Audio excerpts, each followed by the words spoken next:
for it. Miranda is a 35-year-old charming woman of medium height and has a trim figure. Oops, I need to put in. She has long, brown, curly, but not too curly hair and blue eyes. Her hair she normally pulls back into a loose ponytail and a scarf. She normally dresses in thick woven skirts and a peasant blouse with flat, comfortable shoes. She has never married and is unsure that she ever wants to do so. Miranda is a kind and empathetic soul and is a sucker for hard luck cases. Miranda is an antiques dealer of moderate income who possesses the ability to see visions by just the touch of an object. She matches the perfect item at a moderate price to people who come into her shop. Her belief is everyone in every culture has a story even when they are dead. Her shop, Miranda's Memorabilia, is located in a large city in Montana. The only piece of antiquity in her store she will not sell is a lamp with pink bubble glass that has a special place in her heart and in her store. Yeah, that's great stuff. Yeah. So I'm wondering if maybe we ought to just let you go on up to the house. Maybe we want to just get started. You felt like you were hitting a dead end when it came to questions anyway. The kids might have more information, but they all just scattered. So let's do a little counting then. We already established that breakfast is at 7 a.m. So you had breakfast, you walked to City Hall, Town Hall, whatever. You went to talk to the priest, you came back to the Town Hall, you talked to the little kids. I don't see how it could be much later than 10 or 11 o'clock in the morning, you know? Don't you figure? Well, I don't know. How big is the town to walk around? Good point. So, yeah, let's say it's 10 o'clock in the morning. So you've got 9 hours until curfew. TabletopAudio.com is providing us a soundtrack that probably don't even fit, but I was going to excerpt some of this stuff here. It says that the house is about a mile from town, on the precipice of a cliff 100 feet high. The path up is treacherous, but not for a group of hardy adventurers, not even at night, but you're going in the daytime. The path wends and winds and forces one to climb at times. Therefore, no horses can make the journey, and even dogs and similar animals will find it difficult. Now, the grounds. The precipice is covered with natural grass and other vegetation, creating a wild lawn. On the northwest corner of the house, between it and the cliff edge, is a simple wooden cross that marks the grave of Alamein, looking out to sea even in death. Northeast of the house is a small stone well. There is a dread phantom, dread ghosts Mark II. Let's see. Cloud-like spirits with soft features and no legs. They are all identical, as if copies of the same person. And I was thinking that as you come walking up to the house, those, how many, like 4 of them, come out of a window and like just swirl around you for a moment. And one actually gets up in your face and looks curious. And it's just like this, like a plain mask face, like featureless and expressionless. And then it turns to this horrible, like raging scream, and its mouth gets really huge, but it's silent. But the agony and torment in its face as it shrieks, you like tense and hear it echo, and then whoosh, they all go back into the house. So I would think that would surely bring up a guts roll. So the way we were going to do these guts rolls is simply an opposed d20, as I recall it. And I'm throwing it. And I got a 4.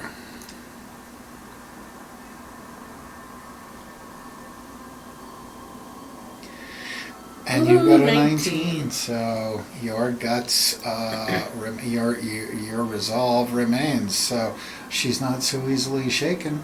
That's good to know. That's good to know. So what's the D12 for?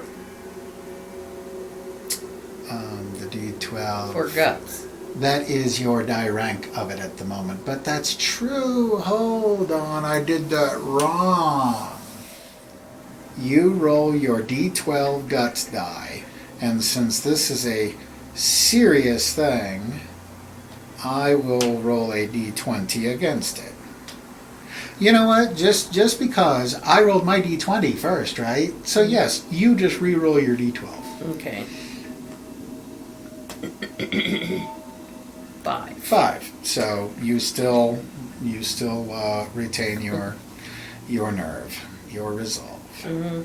So, the house shows signs of weathering and neglect, as one would expect. Let's see. Did you say you have some kind of spot hidden? Mm-hmm.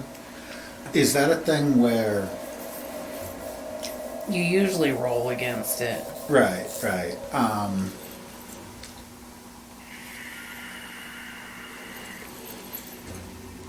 Let's do an opposed opposed D20 to see if there's something that you notice as you approach. Where did I put my die roller? There it is.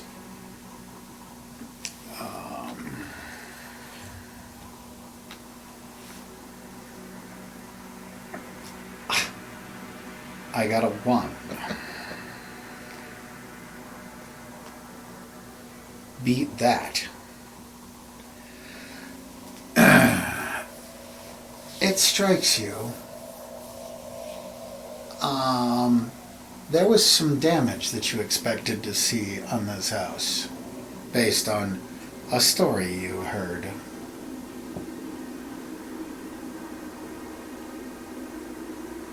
Broken window? There are broken windows on the second floor, but there's not a bloody one. There's not glass on the ground anywhere where it's obvious a window was recently broken. Was the kid that you gave to Gil telling the truth?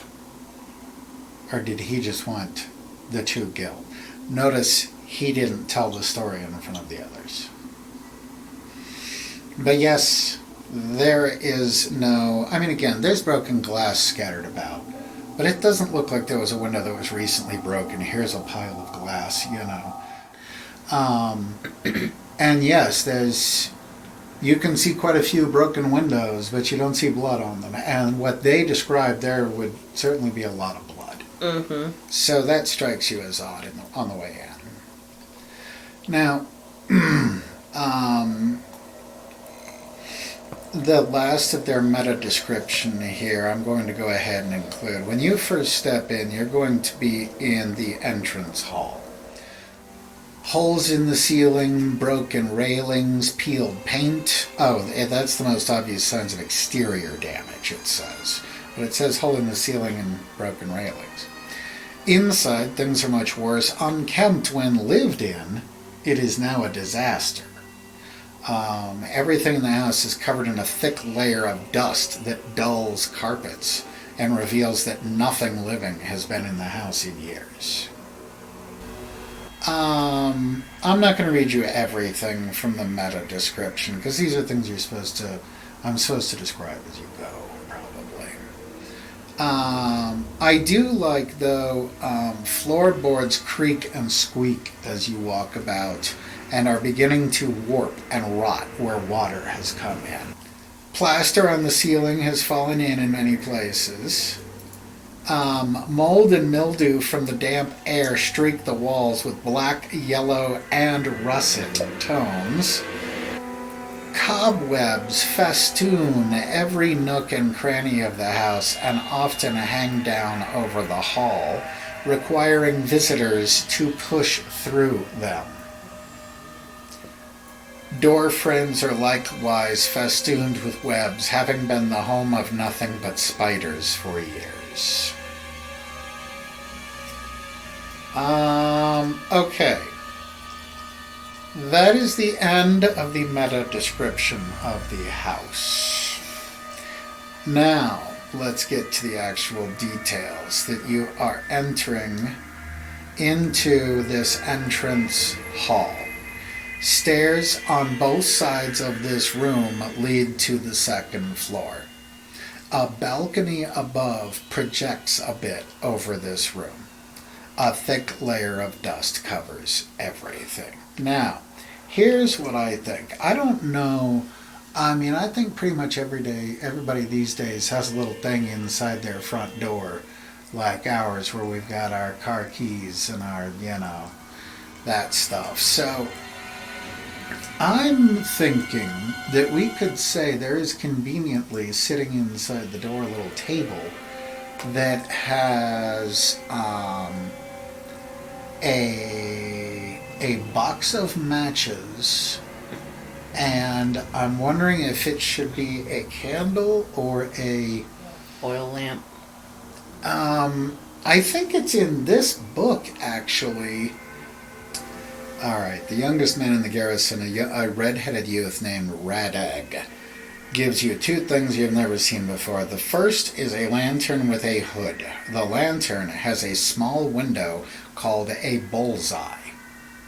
One of the garrison men shows you how it is possible to open the hood of the lantern or open just the bullseye, projecting a beam of bright light from it. So you want one of those then? Mm-hmm. Okay. I think we can do better. I think we can do better.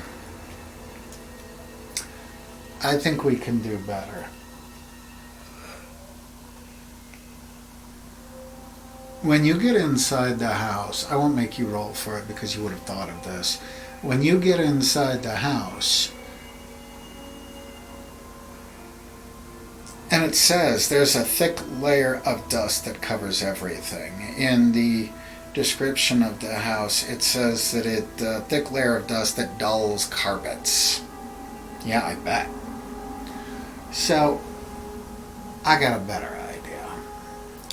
You did not see any proof of the kid's story outside, which would make you ask when you walked in, do I see footprints inside in all of this dust? And yes, there are tracks, there are prints, there's a lot of activity on this rug here.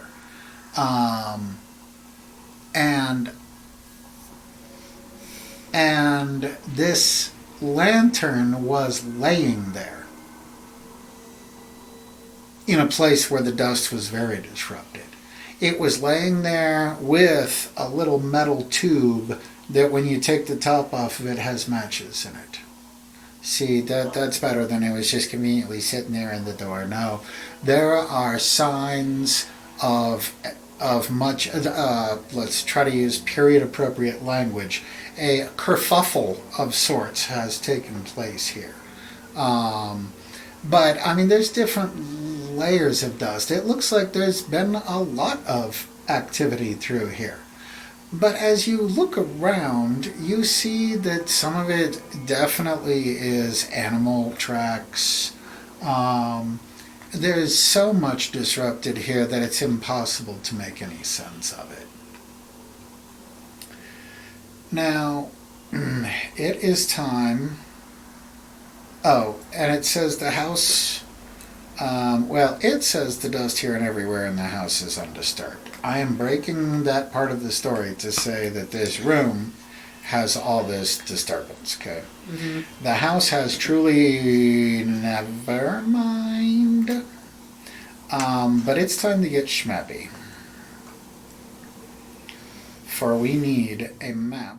So I would think there's a doorway there going into a living room. There's a doorway here going into a library. There is a door going through here to a hallway, which I didn't know that's how it usually worked. But whatever. And then ignore inner balcony for this scenario. But it does say that stairs on both sides of this room, yes, lead to the second floor. So, Sal, you're in the house. You have light. What's it gonna be, Miranda? I want to go to the right. Okay, which leads to a... Oh, I can do that. Oh, nice. Which leads to a living room. You reconsider before you step into it because the air inside is humid and has a mungy odor. The room is festooned with huge, I think tall is a better word, red mushrooms that stand taller than a man, their caps butting up against the ceiling. So what else can I see in the room, just standing at the door?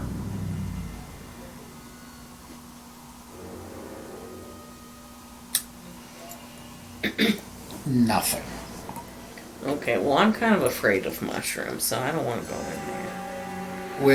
Even with your lamp on right. bullseye, as you shine through, all you can see is, and so I don't even know how you'd know it's a living room, but well, you might very well be able to see, like, couches and stuff in there, but everything is just, filled with these tall stock mushrooms. So I'll go to the room on the left. Okay, which I had previously identified as a library. Now, before you step into this room, well, okay. The shelves of this once nice library are bare. There is a small table in the center of the room, and upon it sits a massive book. And the entire room is festooned with cobwebs. But in the center of it is this little table with this massive book sitting on top of it. And there's no more books in the library? Just this one? Mm-hmm. Do I have to go through the cobwebs to get to the book? Oh, yes.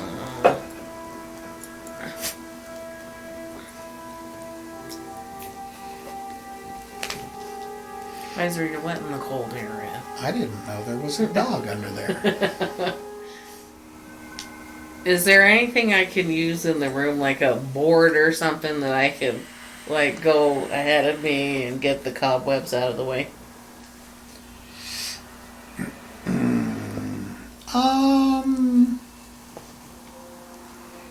Well, opposed D20.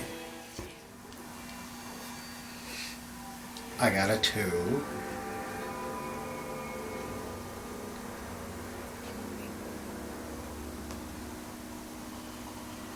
Maybe I'll get a 1.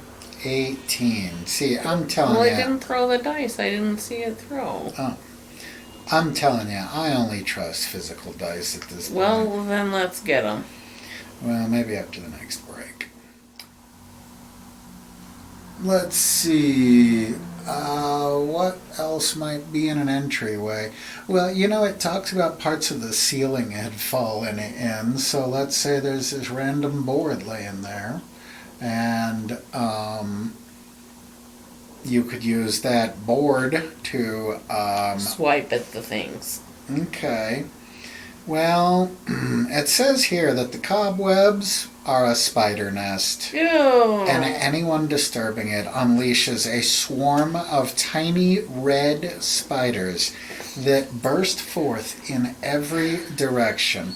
They rush off into all areas of the house, crawling over and through anything that gets in their way. Now, what does Mom say? Any spider you let live will be in bed with you tonight. So imagine how that applies to all these tiny red spiders. But I think that this would be a very unsettling thing for a gal by herself. So, I scream. yeah. I don't like spiders. And when you scream, that is the D12 roll, as I recall. And I tell you what, a swarm of spiders ain't nothing compared to what you already faced. So I will match you a D12. Okay? Mm-hmm. There is my 2. I think that's my highest roll tonight. An 8. You are a tough gal, so your resolve remains. Do they like climb on me? Nope. It just says they rush off into all the areas of the house. Oh.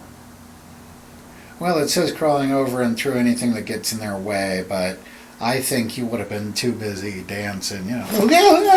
You know, I don't think they would have had a chance to attack you. Okay. So I want to make my way towards the book. Okay, so all these spiders having run away now, you make your way through the cobweb or the spider webs to the book. It is ornate with a hide cover. It has the hide of the cover has been branded with several arcane symbols, and it's closed.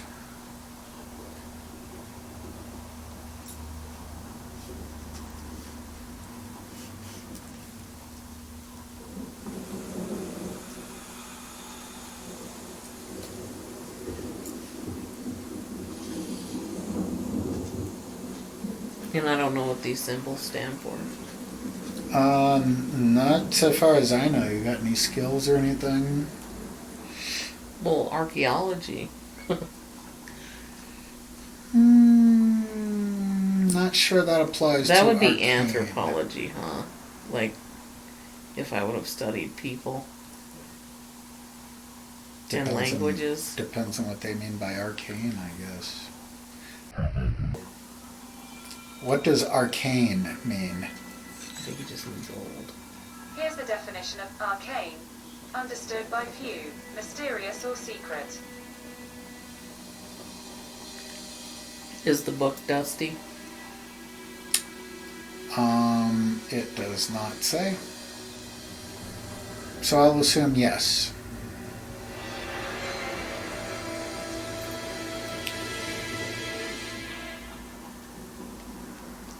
I had an idea and I don't remember what it was.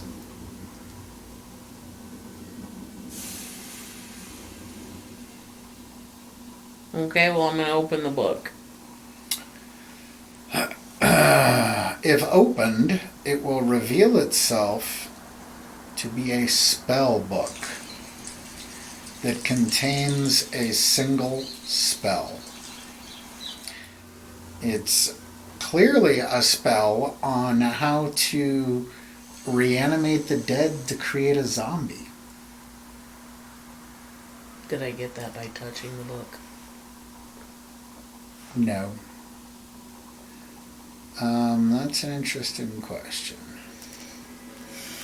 I'd have to say no. Now, how does this touching things work? Do you have to say, I am now going to try to get an impression from it? Or do just everything you touch in daily life gives you an impression? Yeah, I think that's how it works. Just like everything in the world has a smell, has a texture, for you it also has an impression. Okay. And you don't use gloves like the... No, I'm gonna use gloves. Okay. So,